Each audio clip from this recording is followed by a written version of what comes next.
सुप्रभात बच्चों। जैसा कि आपको पता है, हम सुमित्रा नंदन पंत द्वारा रचित नौका विहार कविता का अध्ययन कर रहे हैं। नौका विहार कविता में कवि पंत जी स्वयं चांदनी रात में गंगा नदी में नौका से विचरण करते हैं, विहार करते हैं और उसी दृश्य का एक प्राकृतिक चित्र हम सभी के मध्य उन्होंने रखा है।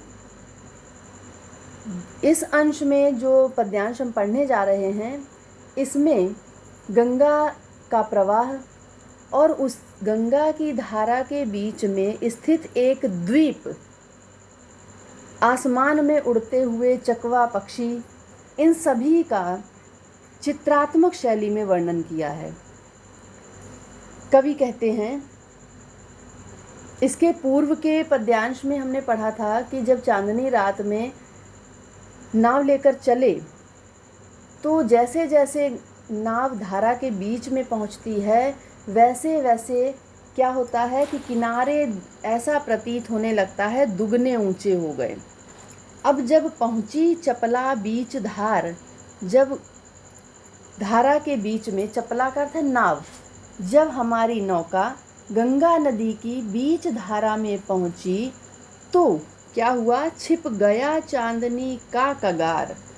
तो हमारी नज़र से, हमारी दृष्टि से चंद्रमा की चांदनी में चमकता हुआ गंगा का जो रेतीला कगार था, कगार का अर्थ है तट, किनारे, बालू सफ़ेद, और चांदनी रात जब उस बालू पर पड़ती है, रेत पर पड़ती है, तो वो चांदी की तरह चमकने लगती है। उसी का दृश्य यहाँ कवि ने बताया है कि जब हमारी नौका बीच धारा में जब पहुंच जाती है और वहाँ से हम किनारों को देखते हैं तो चंद्रमा की चांदनी से चमकता हुआ वो रेतीला तट हमारी आँखों से ओझल होने लगता है, छिपने लगता है। दो बाहों से दूरस्थ तीर, धारा का कृश कोमल शरीर। गंगा नदी के किनारे जो दोनों तट हैं, कोई भी नदी के दो किनारे होते हैं, उस समय जब हम बीच धारा में पहुंच गए, देखने पर, दूर से देखने पर गंगा के दोनों किनारे फैली हुई दो बाहों के समान, जैसे कृश कोमल शरीर, जैसे कोई दुबली पतली नायिका का शरीर हो, दूरस्थ, दूर से, धारा का दो बाहों सा, दो भुजाओं की तरह फैला हुआ वो तट। आलिंगन करने को अधीर, कैसा प्रतीत हो रहा था कि गंगा की धारा के दोनों तटों पर, जो गंगा की धारा के दोनों तट फैली हुई भुजाओं के समान प्रतीत हो रहे थे, और गंगा की धारा पतली, कृश कोमल शरीर, जैसे कोई दुबली पतली नायिका हो, और वो किनारे क्या हैं, वो नायक की दो भुजाएं हैं जो उस नायिका को छू लेना चाहते हैं, उसे गले से लगा लेने के लिए व्याकुल हो रहे हैं। आलिंगन करने को अधीर, आलिंगन का अर्थ है गले लगाना, गले लगाने को व्याकुल हो रहे हैं, अधीर का अर्थ है व्याकुल होना। अति दूर क्षितिज पर विटप माल, जैसे जैसे नाव आगे बढ़ती जाती है, किनारों से दूरी बढ़ती जाती है, वैसे ही किनारे पर दूर क्षितिज तक, क्षितिज होता है जब दूर से आप देखिए तो धरती और आसमान मिलते हुए दिखाई देते हैं, ऐसा लगता है कि धरती आसमान एक हो रहे हैं, मिल रहे हैं दोनों आपस में, उस स्थान को क्षितिज कहा जाता है। तो दूर क्षितिज तक फैले हुए वृक्षों की जो विटपमाल लगती भ्रू रेखा सी अराल, विटपमाल का अर्थ है वृक्षों की पंक्ति, कैसी लगती है, भ्रू रेखा। भ्रू रेखा क्या होती है, भौहों की रेखा, जैसे तिरछी भौएं, अराल का अर्थ है तिरछी, जैसे तिरछी भौएं सुंदर बताई जाती हैं।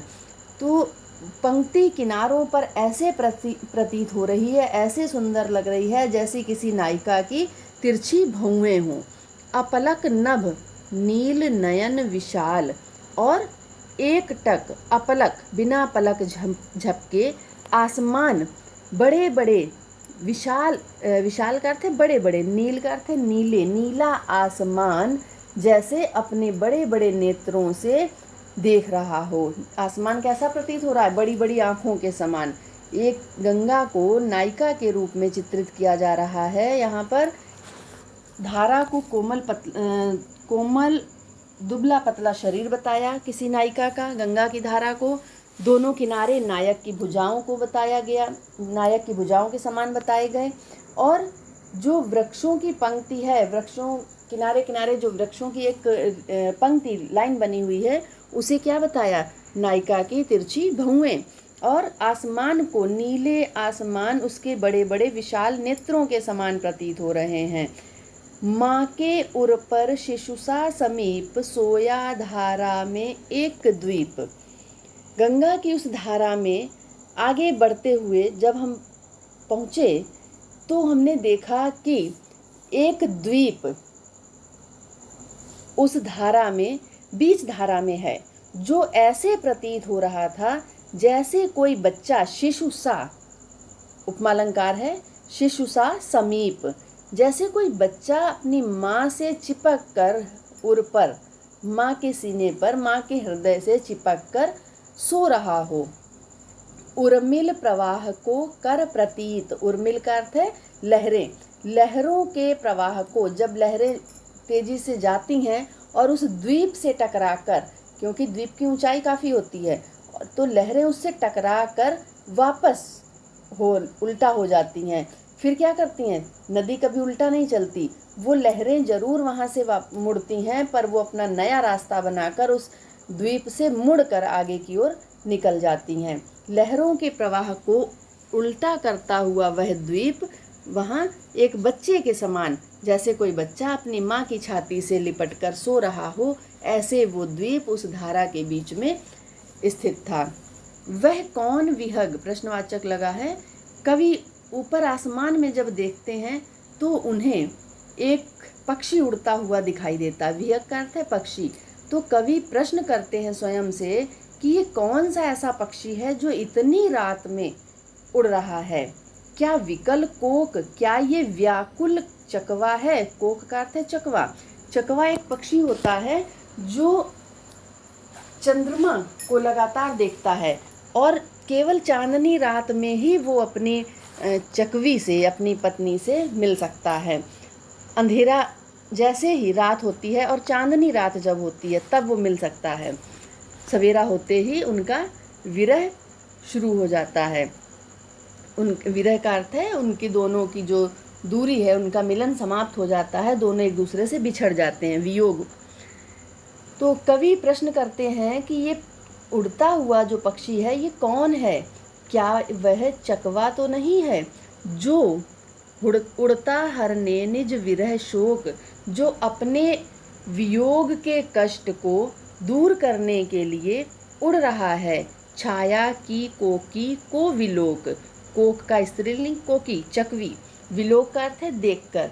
जो अपनी ही परछाई को गंगा के जल में देखकर चकवी समझ बैठा है और इस कारण वो अपने वियोग को दूर करने के लिए, वियोग के कष्ट को मिटाने के लिए लगातार उड़ रहा है। तो यहाँ पर एक तो भ्रांतिमान अलंकार भी है अंतिम पंक्तियों में, क्योंकि चकवा अपनी परछाई को चकवी समझ लेता है, तो भ्रांतिमान भी है। मानवीकरण है क्योंकि गंगा को एक नायिका के रूप में चित्रित किया है। उपमा अलंकार भी आया था यहाँ पर, शिशु सा। रूपक भी है। उसके बाद और उत्प्रेक्षा भी आया है जहाँ पर प्रतीत होता है। ठीक है, तो ये इतने अलंकार इसमें हैं। श्रृंगार रस है। भाषा खड़ी बोली है, संस्कृत निष्ठ खड़ी बोली। संस्कृत के कई सारे शब्द इसमें आए हैं, या तत्सम युक्त आप कह सकते हैं, चाहे संस्कृत निष्ठ कह दीजिए। शैली इनकी मुक्तक शैली है, गीत शैली, और छंद मुक्त छंद है। जब श्रृंगार रस आया है तो गुण माधुर्य हो जाएगा, और शब्द शक्ति लक्षणा है, क्योंकि सीधा अर्थ नहीं निकल रहा है, हमें थोड़ा सा सहारा लेकर दूसरी शक्ति का सहारा लेना पड़ रहा है, दूसरी शब्द शक्ति का, इसलिए लक्षणा है। तो ये पद्यांश यहाँ से पूरा होता है। अब इसके बाद हम अगला पद्यांश अगले वीडियो में पढ़ते हैं।